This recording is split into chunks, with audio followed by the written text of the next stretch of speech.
Hello, and thank you for watching another Ken QC video. Just wanted to say I'm learning how to be a better YouTuber. I've done some videos, quite a few actually, and it seems that the videos that have done the best are my unboxings or camera reviews, especially when I use the word Nikon. But really, I'm not a Nikon person. They make some great cameras, of course, but I really like my Lumix G7, and of course I've got my Lumix GM5, a little bit smaller. The nice thing is the Lumix G7, really 4K video. It's got interchangeable lenses, as does the GM5. But the Lumix G7, the 4K video, the form factor is more of a, I guess you'd say a DSLR. It holds really nice in the hand. I like the GM5, don't get me wrong. It takes some great photos and great video. But there's something about the G7, especially with a swivel screen. I can take a look to make sure that I'm in frame. And I've also taken some video with my HTC 626 as I've been driving home. I've got this bracket on my car where I can set it, and it can basically take photos of me or movies of me as I'm driving, and I can basically vlog. But I like this idea. You know, if I could monetize this as a job, that'd be great. At some point I would like to drive across the country again. I've done that 3 or 4 times, driving from New York to Phoenix and back. I'd like to do that again on a road trip, kind of get some pictures and photos and videos of some of the wonderful places between here and New York. If I do go back ever again in the car, I'd like to do that. I think that'd be a project. The other project I'm working on is time-lapse. I did a time-lapse making a sandwich today. The problem is I didn't have enough pictures in the sequence. I think I was too long between shots. Time-lapse basically takes a bunch of shots with a couple seconds delay. You can set the delay between 1 second, 10 seconds, 20 seconds. I put a little bit too long, so I've only got like 10, 12 different pictures of my sandwich being created when I could have had dozens.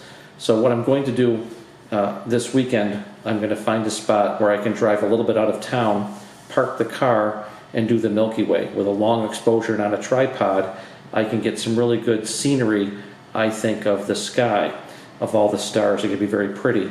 And basically, if you let your exposure, you open your lens up and let it expose for seconds instead of a fraction of a second, I think what will happen, I think we'll see some really deep colors and stars that you normally don't see with the naked eye. And if I do a time lapse over an hour or two, I can basically, it's kind of like a movie. You'll see the stars rotate with the Earth's rotation. They'll move, and if there's clouds or planes or anything else or satellites, you'll see them go across. But I think that it would be really cool to, I've seen some other people do it on YouTube, and I think it'd make great photography project. I've got these cameras, and because my family and friends don't live around here, I don't have as many projects. So a couple of weeks ago, 2 and 3 weeks ago, I went to different air shows, took some photos of some planes. I also got some car pictures.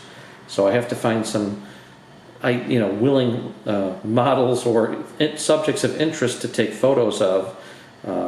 I do like night photography. I've walked around Westgate before at night and got some really cool photos there, or movies there, because there's all sorts of coloration. And at the biker function last Thursday, I was able to film, I guess, a band, the 74th Street Band. They were really great. I filmed one of their songs and took pictures and some films of the bikers coming in. Thousands of bikers and bikes coming in. What wonderful people. You know, people have given bikers a bad rap. In all honesty, the people that I met, not only are their women very attractive in many cases, but they seem like really cool people that are passionate about something. I think everyone should have a hobby or a subject or an interest that they should be passionate about. Obviously, your spouse or your kids should be at the top of that list, but whether it be cars, planes, photography, movies, sports, you should always find something to be passionate about. Well, mine right now is my kids, but I don't get to see them as much as I'd like. And I also like sports, obviously, but photography is near the top of that list. And right now the NHL hockey playoffs are going on. I do want to mention that Pittsburgh won and Tampa Bay won, and I think Chicago and St. Louis. So if St. Louis can win, it'll be a trifecta. Nothing against Chicago or the Blackhawks, but essentially they've won too much recently, and it'd be nice to see a different team in there. I like when new teams, my Arizona Coyotes didn't make the playoffs. They fired their general manager. I'm surprised they kept the coach. He's been there for a number of years. He's done some good things, but missing the playoffs for the last couple of years, especially this season, halfway through the season we were in the playoff hunt, and then all of a sudden the second half of the season we collapsed. We had injuries, of course we did, but I think we had enough talent, and I think with the right coaching, no offense Dave Tippett, but with the right coaching, I think we could be a strong competitor, and we better be a strong competitor next season with Duclair, Domi, and a lot of the other youngsters that we have, and Strom and some other guys, Merkley, and there's a couple other guys in the program where Arizona really should be a top 3 or 4 team in the West. If they're not, the fan base, as small as it is, will get smaller. But there's a lot of great talent, and if Tippett can't bring that talent to fruition next season, he'll never be able to do it. So I pray that you do, Mr. Tippett, no offense, but I'm not impressed yet, but prove me wrong, that'd be awesome. Anyway, this is Ken QC with another great vlog video.